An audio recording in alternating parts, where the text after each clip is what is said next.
ಸಮುದಾಯದಲ್ಲಿ ಹಿರಿಯರು ನಿಮ್ಮ ಸಮಸ್ಯೆ ಮನವಿ ಬೇಡಿಕೆ ಮುಖ್ಯಮಂತ್ರಿ ಸಿದ್ದರಾಮಯ್ಯ ಮತ್ತೆ ಸಂಬಂಧಪಟ್ಟ ಸರ್, ಈಗ ಸುಮಾರು 40 ವರ್ಷಗಳಿಂದ ನಮ್ಮ ಮಡಿವಾಳ ಸಮಾಜನ ಪರಿಶಿಷ್ಟ ಜಾತಿಯಲ್ಲಿ ಸೇರಿಸಬೇಕಂತೇಳಿ ಸುಮಾರು ಹೋರಾಟಗಳು ಮಾಡ್ಕೊಂಡು ಬರಾಕತ್ತೀವಿ. ಕೇವಲ ಯಾವುದೇ ರೀತಿಯಿಂದ ನಮ್ಮ ಪ್ರತಿಯೊಂದು ಮಡಿಕಟ್ಟು ಇದರಿಂದ ಪ್ರತಿಯೊಂದು ಕೊಳಚೆಗಳು ಎಲ್ಲ ಕಳ್ಕೊಂಡು ನಾವು ಇದು ಮಾಡ್ಕೊಂಡು ಜೀವನ ಮಾಡಕತ್ತೀವಿ. ಬೇರೆ ಯಾವ್ಯಾವುದೇ ಸಮುದಾಯನ ಇದ್ದಂತ ಸೇರಿಸ್ತಾರೆ. ಕೆಳಮಟ್ಟದಿಂದ ಕೆಲಸ ಮಾಡಿ ಕೊಚ್ಚು ಕೇಳುವಂತ ನಮ್ಮ ಸಮಾಜನ ನಾವು ಮಾಡ್ತಾ ಇಲ್ಲ, SC ಪಟ್ಟಿ ಸೇರಿಸ್ತಾ ಇಲ್ಲ. ಅದನ್ನ ನಾವು ಕೇಳ್ತಾ ಇದೀವಿ. ಆಮೇಲೆ ಇನ್ನೊಂದ್ ಏನಪ್ಪಾ ಅಂದ್ರೆ ಸುಮಾರು ಕಳೆದ ಯಡಿಯೂರಪ್ಪ CM ಇದ್ದಾಗ ವಿರೋಧ ಪಕ್ಷ ನಾಯಕ ಸಿದ್ದರಾಮಯ್ಯ ಸಾಹೇಬ್ರು ಕೇಳಿದ್ರು. ಇವತ್ತು ಅವರೇ CM ಇದ್ದಾರೆ. ಅವ್ರು ಮಾಡಕ್ಕೇನ್ ದೊಡ್ಡದಿಲ್ಲ, ಒಂದು 10 ನಿಮಿಷ ಮಾಡಬಹುದು, ಏನು ತೊಂದ್ರೆ ಇಲ್ಲ. ಇಚ್ಛಾಶಕ್ತಿ ಬೇಕು. ಶಿಫಾರಸ್ ಮಾಡ್ಬೇಕು. ಕೇಂದ್ರ ಸರ್ಕಾರ ಶಿಫಾರಸ್ ಮಾಡಿದ್ರೆ ದೊಡ್ಡದಲ್ಲ. ಆ ಶಿಫಾರಸ್ ಮಾಡೋಂತ ಇಚ್ಛಾಶಕ್ತಿ ಮುಖ್ಯಮಂತ್ರಿಗಳ ಹತ್ರ ಬರ್ಲಿ ಅಂತ ನಮ್ಮ ಅಭಿಪ್ರಾಯ.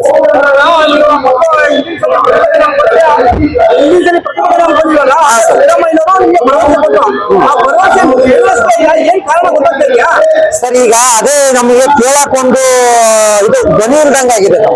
ವಿಧಾನಸಭೆಯಲ್ಲಿ ಒಬ್ಬ ಶಾಸಕರಿಲ್ಲ, ಒಬ್ಬ ಸಂಸದರಿಲ್ಲ, ಒಬ್ಬ MLCಗಳೆಲ್ಲ ಏನಿಲ್ಲ. ಹಂಗಾಗಿ ಒಂದು ಗುರುತಿಗೆ ರಾಜಕೀಯವಾಗಿ ಸ್ಥಾನಮಾನ ಕೂಡ ಕೊಡಕ್ಕೂ ನಮ್ಮ ಸಮುದಾಯಕ್ಕೆ ಹಿಂದೆ ಹಾಕಂತ ಒಂದು ಇದು ಪರಿಸ್ಥಿತಿ ನಿರ್ಮಾಣ ಆಗುತ್ತೆ. ಹಂಗಾಗಿ ನೀವು ಸಣ್ಣ ಸಂಖ್ಯೆಯಲ್ಲಿ ಇದ್ದಾರೆ ಅಂತೇಳಿ ಹೋಗ್ಕಂತ ಹೋಗ್ತಾ ಇದಾರೆ ಹೊರತಾಗಿ ಯಾವ್ದೇ ರೀತಿಯಿಂದ ಪ್ರಾತಿನಿಧ್ಯ ಕೊಡ್ತಾ ಇಲ್ಲ. ಚುನಾವಣೆ ಬಂದಾಗ ಮಾತ್ರ ನಮ್ಮನ್ನ ಬಳಸ್ಕೊಳ್ತಾ ಇದಾರೆ ಅಂತ ನಮ್ಗೆ. ಈಗ ಮಡಿವಾಳ ಸಮುದಾಯದಲ್ಲಿ ಬಹಳಷ್ಟು ವಿದ್ಯಾವಂತರಿದ್ದಾರೆ. ತುಂಬಾ ಜಾಸ್ತಿ ಜಾಸ್ತಿ ಇರೋ ಕಾರಣದಿಂದ ಕಡಿಮೆ ಇರೋ ಕಾರಣದಿಂದ ಜಾಸ್ತಿ ಆಗ್ಬೇಕಾಗಿದೆ ಅನ್ಸುತ್ತೆ. ಅದು ನಿಜ ಸರ್. ಆಮೇಲೆ ವಿದ್ಯಾವಂತರು ಆಗ್ತಾ ಇದಾರೆ. ಬಟ್ ಏನಪ್ಪಾ ಅಂದ್ರೆ ಎಲ್ಲಾ ರೀತಿಯಿಂದ ಸರ್ಕಾರ ನಮ್ಮ ಒಂದು ಸಮುದಾಯಕ್ಕೆ ಜಾಸ್ತಿ ಶೈಕ್ಷಣಿಕವಾಗಿ ಸೌಲಭ್ಯಗಳು ಸಿಗ್ತಾ ಇಲ್ಲ, ಯೋಜನೆಗಳು ಸರಿ ಸಿಗ್ತಾ ಇಲ್ಲ. ಕಾರಣ ಇಷ್ಟೇ, ನಮ್ಮ ಸಮುದಾಯನ ಸುಮ್ಮನೆ ಒಂದು ತಿಳ್ಕೊಂತ ಹೋಗ್ತಾ ಇದಾರೆ. ಯಾವ ವಿದ್ಯಾರ್ಥಿ ದೃಷ್ಟಿಯಿಂದ ಇವತ್ತಿಂದೆಲ್ಲ ಆದ್ರೆ ತುಂಬಾ ಚೆನ್ನಾಗಿರುತ್ತೆ ಅಂದ್ರೆ ಇದು ಮುಂದಿನ ನಮ್ಮ ಮಕ್ಕಳಿಗೆ ಭವಿಷ್ಯತ್ತಿನ ದೃಷ್ಟಿಯಿಂದ ಅವರನ್ನು ಮಡಿವಾಳ ಸಮಾಜದ SC ಪಟ್ಟಿ ಸೇರಿಸಿದ್ರೆ ತುಂಬಾ ಅನುಕೂಲತೆ ಅಂತ ನಮ್ಮ ಅಭಿಪ್ರಾಯ. ಸರ್, ಈಗ ಮಡಿವಾಳ ಸಮಾಜನ SC ಪಟ್ಟಿಗೆ ಸೇರಿಸಿದ ಬೇಡಿಕೆ ಇದೆಯಲ್ಲ, ನಿಮ್ಗೆ ಈ ಒಂದು ಪ್ರತಿಭಟನೆ ಮುಖಾಂತರ ನೆರವೇರುತ್ತೆ ಅಂತ ಒಂದು ಮನಸ್ಸಿದ್ಯಾ? ಇಲ್ಲ ಅಧಿಕಾರಿಗಳು ಬಂದು ಬರೀ ಭರವಸೆ ಕೊಡ್ತಾರ? ಸರ್, ಎಲ್ಲರೂ ಭರವಸೆ ಕೊಡ್ತಾರೆ, ಹಂಗ ನೆರವೇರಂಗಿದ್ರೆ ಒಂದು ಆಗ್ತದೆ ಸರ್. ಇದು ನಮ್ ನಿರಂತರ ಹೋರಾಟ ಮಾತ್ರ ನಾವು ಬಿಡೋದೇ ಇಲ್ಲ. ಅಲ್ಲಿ SC ಪಟ್ಟಿ ಸೇರಿಸುವವರೆಗೆ ಯಾವುದೇ ಸರ್ಕಾರ ಇರಲಿ ನಾವು ಪ್ರತಿಭಟನೆ ಮಾಡೋರೆ, ಇದು ಮಾಡೋರೆ ಸರ್, ಹೋರಾಟ ಮಾಡೋರೆ.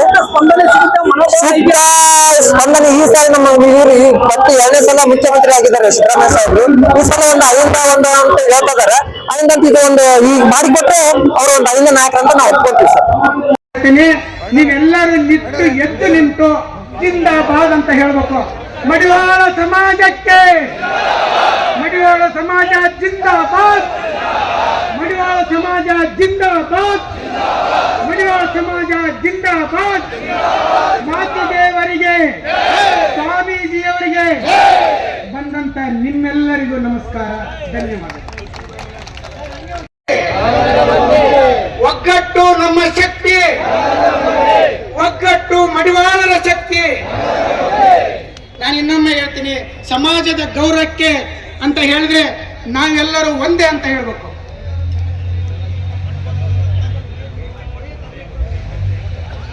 ಎಲ್ಲರೂ ಕೈ ಎತ್ತಿ. ನಾನು ಹೆಚ್ಚೊತ್ತು ಮಾತಾಡಲ್ಲ, ಕೇವಲ ಮುಗಿಸ್ತೇನೆ. ಮೂಲತಃ ಕೋಲಾರದವ್ರು ನಾನು. ಕೋಲಾರದಿಂದ ಯಾರಾದರೂ ಬಂದಿದ್ರೆ ಅಲ್ಲಿ ನಮ್ಮ ಹೋರಾಟದ ಇದು ಅರ್ಥ ಆಗುತ್ತೆ. ಯಾಕಂದರೆ ಅಹಿಂದ ಹುಟ್ಟಿದ್ದು ಅಲ್ಲೇ, ಮಡಿವಾಳರ ಒಂದು ದೊಡ್ಡ ಸಮಸ್ಯೆ ಪರಿಹಾರ ಆಗಿದ್ದು ಅಲ್ಲ. ಮಡಿವಾಳರ ದೋಬಿಘಾಟನ್ನ ಅಲ್ಲಿರುವಂತಹ ಬಲಿಷ್ಠ ಜಾತಿಗಳು ಒತ್ತುವರಿ ಮಾಡ್ಕೊಂಡು